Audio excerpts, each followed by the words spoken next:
कई बार ऐसे मौके आते हैं जब 2.5 किलो का हाथ 2.5 किलो का हाथ वो भी फंस जाता है। लेकिन 2.5 किलो के हाथ के साथ अगर 56 इंच का सीना भी रहे तब फिर दिक्कत नहीं होती है। आज कुछ ऐसा ही नजारा देखने को मिल रहा है। ये YouTube के ऊपर किसी ने वीडियो डाला और इसमें लिखा कि 2.5 किलो का हाथ 56 इंच के साथ।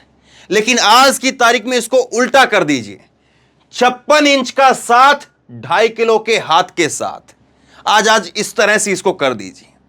खबर निकल करके सामने आती है कि 56 करोड़ का सन्नी देओल का कर्जा था, लोन था, वो उन्होंने नहीं चुकाया तो बैंक ने नोटिस लगा दिया कि उनका बंगला जिसको गिरवी रख करके उन्होंने 56 करोड़ का लोन लिया था उसको नीलाम कर दिया जाएगा। बाकायदा विज्ञापन के अंदर तारीख लगा दी गई और बंगला के ऊपर वो नोटिस लगा दिया गया और कहा गया कि आ जाइए, जो कोई भी खरीदना चाहता है हम उसको बेच देंगे, हम इस बंगले को नीलाम कर रहे हैं। 56 करोड़ का लोन था, लेकिन 56 इंच का साथ देखिए अब कैसा होता है। 56 करोड़ के लोन के लिए 56 घंटे भी नहीं बीते, मात्र 24 घंटे के अंदर अंदर 24 घंटे के अंदर अंदर बैंक ने कहा कि हम ये नीलामी जो है वो नहीं होगी और अपना फैसला बदल रहे हैं। ये होती है पावर, ये होती है सत्ता। 56 इंच का साथ किए होता है। मैं आपको कुछ खबरें दिखाऊंगा जहां पर गरीब किसान वो 1-1 रुपए के मोहताज हैं, जहां पर गरीब किसान उनके घरों से उनके ट्रैक्टरों को, उनके और दूसरे सामान को उठा लिया जाता है, जहां पर गरीब किसान वो मजबूर हो जाता है और उसको कहीं से कर्जा नहीं मिलता है। वो खबरें भी मैं आपको बताऊंगा, लेकिन आप जरा पहले इस खबर को समझने की कोशिश कीजिए। 56 करोड़ का लोन लिया जाता है, 56 करोड़ के लोन को चुकाया नहीं जाता है तो बैंक जो है जिस बंगले को गिरवी रख करके लोन लिया गया था उसको नीलामी के लिए नोटिस निकाल देता है। लेकिन 56 घंटे के अंदर अंदर 24 घंटे के अंदर अंदर फैसला लेते हैं कि साहब का बंगला जो है सुरक्षित रहेगा। और मजेदार बात क्या है इसमें बताया आपको, मजेदार बात सुनिए। मजेदार बात क्या है? मजेदार बात यह है कि ये जो बैंक है जिसने यहां पर जो है वो नीलामी का नोटिस लगाया, इस बैंक का नाम है bank of Baroda. Bank of Baroda जिसने सन्नी देओल के बंगले को नीलाम करने का नोटिस लगाया 56 करोड़ के लोन के लिए, और यह बंगला जो है लोन के लिए गिरवी रखा था, लोन के बदले में गिरवी रखा था। इसमें सन्नी देओल के पिता धर्मेंद्र और भाई बॉबी देओल लोन के गारंटर थे और गदर 2 जो है वो खूब इनकी धमाल कर रही है, 300 करोड़ रुपए इसने कमा लिए हैं। लेकिन जो नोटिस करने वाली है वो ये है bank of Baroda. Bank of Baroda ने जो है लोन दिया, बैंक ऑफ बड़ौदा ने नोटिस निकाला और बैंक ऑफ बड़ौदा ने 24 घंटे के अंदर नोटिस वापस ले लिया। अब बैंक ऑफ बड़ौदा से जुड़ी हुई मैं आपको एक खबर और दिखाता हूं और आप भी कहेंगे कि यह क्या बात है। यह खबर आप देखिए। बैंक ऑफ बड़ौदा, यह वही बैंक ऑफ बड़ौदा है जब अडानी साहब का पूरा साम्राज्य डगमगा रहा था। एक के बाद उनकी कंपनियां रसातल में जा रही थी। उस वक्त में बैंक ऑफ बड़ौदा के ये सीईओ साहब, आज जिस बैंक ऑफ बड़ौदा ने नोटिस दिया और नोटिस वापस ही लिया, उसी बैंक ऑफ बड़ौदा के सीईओ सामने आते हैं अडानी साहब के लिए और ये कहते हैं, बैंक ऑफ बड़ौदा के सीईओ का कहना है कि वह अडानी को कर्जा देना जारी रखेंगे। चिंता ना करें अडानी, बैंक ऑफ बड़ौदा ने किया ऐलान, हम और लोन देने के लिए तैयार हैं। इस सरकारी बैंक का बड़ा ऐलान, अब भी अडानी ग्रुप को लोन देने के लिए तैयार है, शेयर में गिरावट से नहीं घबराते हैं। तो यह सरकारी बैंक जिसके सीईओ साहब जो हैं वो सामने आए और सीईओ साहब जो है वो सामने आकर के, चड्डा इनका नाम है, तो चड्डा साहब ने सामने आकर के कहा कोई दिक्कत नहीं है अडानी साहब, घबराओ मत, आपके शेयर कितने गिर जाएं, कोई दिक्कत नहीं हमको, हम आपको लोन देंगे। अब जरा सोचिए, जिस बैंक ऑफ बड़ौदा के सीईओ डूबते हुए अडानी को ऊपर लाने के लिए, उभारने के लिए, कर्जा देने के लिए सार्वजनिक तौर पर यह ऐलान कर सकते हैं, तो बैंक ऑफ बड़ौदा जो है वो नोटिस वापस लेने का भी ऐलान कर सकता है। अब ये नोटिस वापस क्यों लिया गया, किस तरह से लिया गया, सार्वजनिक तौर पर जो है बहुत कुछ जानकारी इसको लेकर के सामने नहीं आई कि इसमें जो है वो क्या हुआ है। लेकिन आप सोचिए तो सही जरा इस बात को, क्या ये नोटिस जो है वो अपने आप से निकल गया होगा, किसी एक बैंक ने जो है फैसला लिया होगा, मतलब बैंक मतलब ब्रांच ने, कि बैंक ऑफ बड़ौदा की ब्रांच ने, मुंबई ब्रांच ने जो है फैसला ले लिया कि भाई ऐसे ऐसे 56 करोड़ का लोन है और वो वापस नहीं कर रहे हैं, तो चलो उनके बंगले को नीलाम कर दो। या ऊपर से जो है पहले बैंक से जो है वो रजामंदी ली गई होगी, क्योंकि सनी देओल की इस वक्त गदर पिक्चर जो गदर मचा रही है, 300 करोड़ के ऊपर जो है कमाई कर ली है, तो जब जिस वक्त जिसके सितारे बुलंद होते हैं उसके ऊपर हाथ डालने में जो है वो कोई भी व्यक्ति वो कतराता है। लेकिन जिस तरह से जो है वो चीजें हुई वो अपने आप में फिर सवाल खड़े कर देती है। और दूसरी बात जो नोटिस वापस लेने की बात है, क्या वो भी उस बैंक ने चुपके से जो है फैसला ले लिया होगा और उस बैंक ने कह दिया होगा कि नहीं नहीं हम ये नोटिस वापस ले रहे हैं, या कहीं से किसी का फोन गया है तब जाकर के नोटिस वापस लिया है, सवाल ये भी है। अब इसमें एक चीज मैं आपको और दिखाता हूं। आपने ये कहानी तो पढ़ ली ना कि 56 करोड़ का लोन है, लोन के लिए 24 घंटे के अंदर नोटिस वापस हो जाता है। तो कुछ लोन की और कहानियां सुनिए, जिस अडानी के लिए बैंक कहता है कि हम तैयार हैं साहब, डूब जाओ कोई दिक्कत नहीं, चिंता की कोई बात नहीं, हम लोन देंगे आपको। लेकिन वहीं पर यह बैंक ऑफ बड़ौदा की एक खबर और सुन लीजिए। एसपी से शिकायत की गई बैंक ऑफ बड़ौदा व फाइनेंस कंपनी की, ट्रैक्टर जब्त करने के बाद भेजा नोटिस। पहले ट्रैक्टर जब्त हुआ और उसके बाद में नोटिस भेजा। ये किसान की कहानी है, एक किसान की कहानी है। और इसमें जो है वो एसपी से उन्होंने शिकायत करी है बैंक ऑफ बड़ौदा की और फाइनेंस कंपनी की। उस किसान ने ग्रामीण क्षेत्र में अनपढ़ किसानों को कैसे लूटते हैं, इसका नमूना आज छाल क्षेत्र में देखने को मिला। निजी फाइनेंस कंपनी एवं बैंक ने कर्ज नहीं चुकाने पर ट्रैक्टर जब्त करने के बावजूद वसूली के लिए किसान को नोटिस भेज दिया है। मतलब कि ट्रैक्टर भी जब्त हो गया और फिर उसके बाद नोटिस भेज करके कह रहे कि पैसा दो।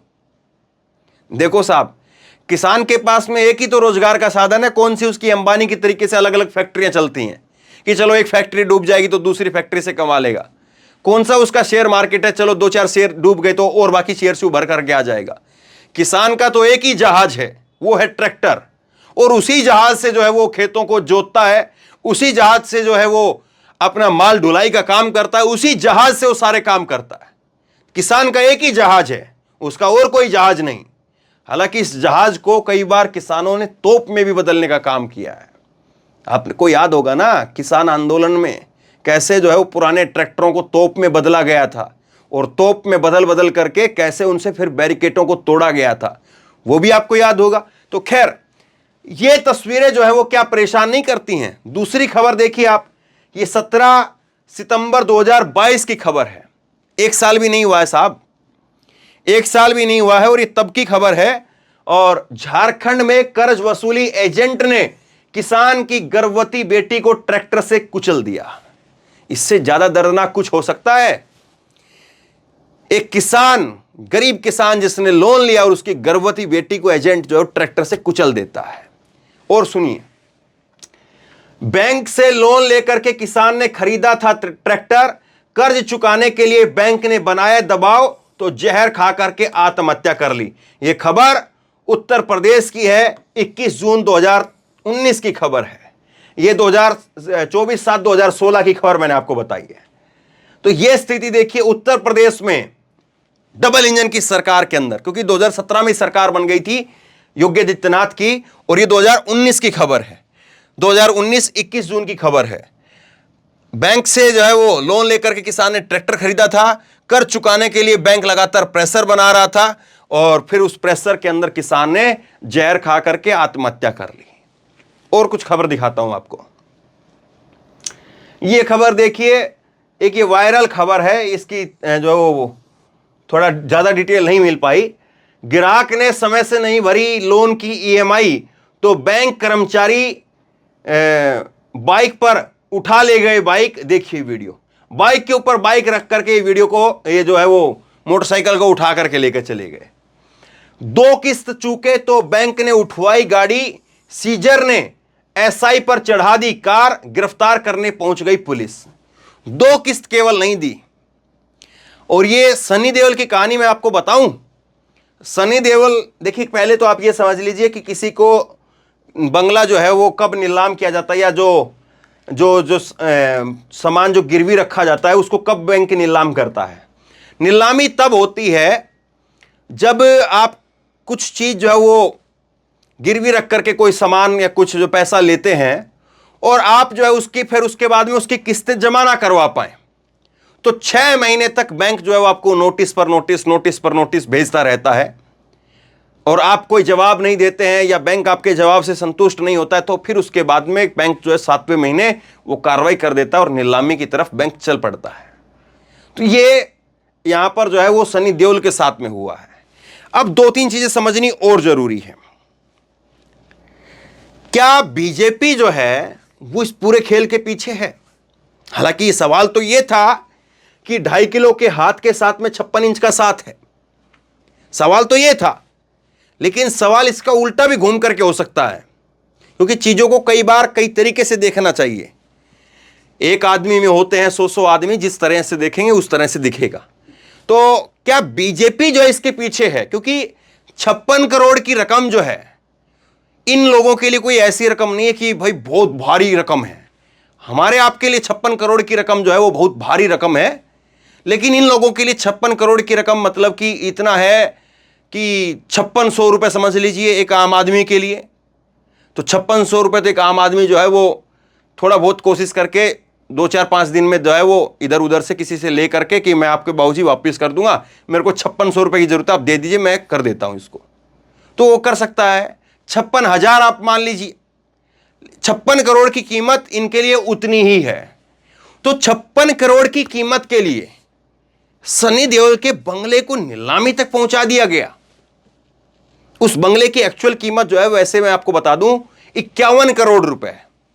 लोन दिया बैंक ने उस बंगले को गिरवी रख करके, जिस बंगले की कीमत 51 करोड़ रुपए है, और उसके बदले 56 करोड़ का जो है वो ब्याज वगैरह लगा कर जो है वो पूरा पैसा बना हुआ है अभी तक का।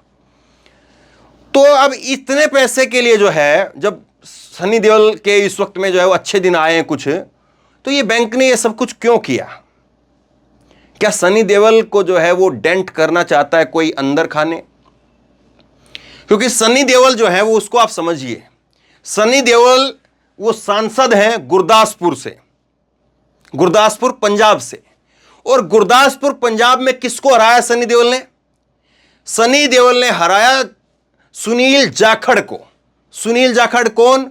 सुनील जाखड़ उस वक्त में कांग्रेस के कद्दावर नेता, कांग्रेस के कद्दावर नेता को, सुनील जाखड़ को हरा करके गुरदासपुर से सांसद बने सनी देओल। लेकिन अब तस्वीर बदल चुकी है, अब तस्वीर बदल चुकी है, और सुनील जाखड़ जिनको सनी देओल ने हराया था, सुनील जाखड़ अब कांग्रेस में नहीं है, बल्कि सुनील जाखड़ को बीजेपी ने कांग्रेस से इंपोर्ट कर लिया है, अपनी पार्टी में ले लिया है। और केवल पार्टी में नहीं लिया है, बल्कि पार्टी का अध्यक्ष बना दिया है। देखिए बीजेपी के पास में नेताओं की कितनी कमी है। गुरदासपुर से जिसको हराया उसी को जो अपनी पार्टी में ले लिया, और उसी को पार्टी में लेकर के पार्टी का अध्यक्ष बना दिया, पंजाब पार्टी का अध्यक्ष बना दिया, पंजाब में बीजेपी पार्टी का अध्यक्ष। और गुरदासपुर जो है वो सुनील जाखड़ का गढ़ रहा है, घर रहा है। तो अब सुनील जाखड़ कहीं और से नहीं बल्कि गुरदासपुर से लड़ेंगे, इसमें भी बहुत ज्यादा दो राय नहीं है। और सनी देओल को लेकर के वैसे ही बहुत नाराजगी है, क्योंकि सनी देओल गुरदासपुर तो छोड़िए, वो अपने मुंबई के बंगले पर नहीं मिलते हैं। वो कहीं कभी शूटिंग के लिए कहीं पर जा रहे हैं, कभी किसी फार्म हाउस में रह रहे हैं, कभी कहीं और कुछ है, कभी कहीं कुछ और है। तो गुरदासपुर की तो बात बहुत दूर की बात हो जाती है, वो अपने बंगले पर नहीं मिलते हैं कहीं पर। और जाहिर सी बात है, जब 6 महीने तक बीच बीच में बैंक के कर्मचारी गए होंगे लोन की रिकवरी के लिए और नोटिस वगैरह देने के लिए, तो मिला नहीं होगा कोई वहां पर जो है वो जो दफ्तर के लोग रहे होंगे वो मिले होंगे। तो ये सारी चीज भी क्या इस ओर इशारा कर रही है कि हां, माहौल पहले ही तैयार कर दो और सनी देओल के पास में पैसा है ही, सनी देओल का पैसा जो है निकलवा दो। क्या ये भी रणनीति है? सवाल ये भी है। तो बहरहाल ये दोनों चीजें मैं आपके ऊपर छोड़ता हूं और आप बताइए, बैंक ऑफ बड़ौदा ने चीजें पहले तय की, फिर वापस ली, और ये बैंक ऑफ बड़ौदा का अडानी साहब के साथ में भी किस तरह का व्यवहार था वो भी मैंने आपके सामने रखा। तो शेयर कीजिए, लोगों तक पहुंचाइए ताकि लोगों को एक संपूर्ण जानकारी मिले। दोनों तरफ की जानकारी जो है मिलनी बहुत जरूरी है, और उसके बाद में लोग तय करें कि वो क्या देख रहे हैं, इस खबर के पीछे की मैसेज जो है, असली संदेश वो क्या है, वो फिर लोग तय करें। तो शेयर कीजिए इस खबर को, लोगों तक पहुंचाइए, और आप क्या मानते हैं नीचे कमेंट बॉक्स में लिख करके मुझे जरूर बताइए। और इसी तरह की तमाम खबरों के लिए ऑनलाइन न्यूज इंडिया को सब्सक्राइब कीजिए, साथ में जो बेल आइकन है घंटे उसको जरूर दबाइए, ताकि जैसे ही कोई वीडियो अपलोड करें उसकी नोटिफिकेशन सीधे सबसे पहले आपको मिल सके। और अगर ये वीडियो फेसबुक पर देख रहे हैं तो फेसबुक पर हमारे पेज को लाइक कीजिए, फॉलो कीजिए और इस खबर को शेयर कीजिए। धन्यवाद।